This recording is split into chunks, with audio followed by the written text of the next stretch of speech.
Last of all সেই দাবার ছকে ফিরে এলাম। আমাদের দাবা, সেই দাবাতে যেটা একটা বিশ্ববিখ্যাত খেলা, তো এই খেলা সারা পৃথিবী খেলে। প্রচুর প্লেয়ারের নাম আমি বলতে পারি, কিন্তু এখানে নাম বলছি না। এই দাবাটা কিন্তু খুব ব্রেনি খেলা। আমরা সারাদিন খেলা নিয়েই ব্যস্ত থাকি, সারাদিন খেলি, সব রকম খেলা নিয়েই ব্যস্ত থাকি। আজকে শুধুমাত্র এই দাবার ছকটা করা হয়েছে আমরা এখানে খেলবো বলে। আমাদের মাঠে ফুটবল খেলা আপনারা দেখেছেন, আমরা ক্রিকেট খেলে দেখেছেন, আমরা ঘুড়ি ওড়াই দেখেছেন, আমরা ক্যারাম খেলে দেখেছেন,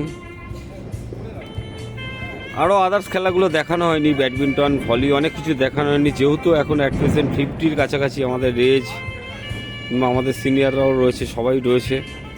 তো আজকে এই যে জিনিসটা বোঝাতে চাইছি, 64টা ঘর, এই 64টা ঘরের আবিষ্কারকর্তারা আমরা নাম জানি না কে করেছিল।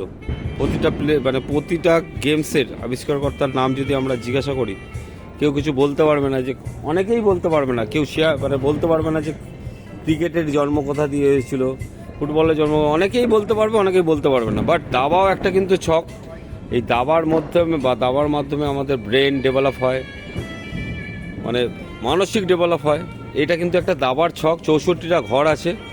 আমি জাস্ট আজকে উইশ করছি এটাই, হ্যাপি নিউ ইয়ার বলে। যে কারণটা হচ্ছে 2024 চলে গেল, 2025 প্রতিটা মানুষের লাইফে আনন্দ সব সময় লেগে থাকুক, এই প্রার্থনা করেই। আপনারা সব সময় ভালো থাকবেন, সুস্থ থাকবেন, হাসতে থাকবেন। ধন্যবাদ।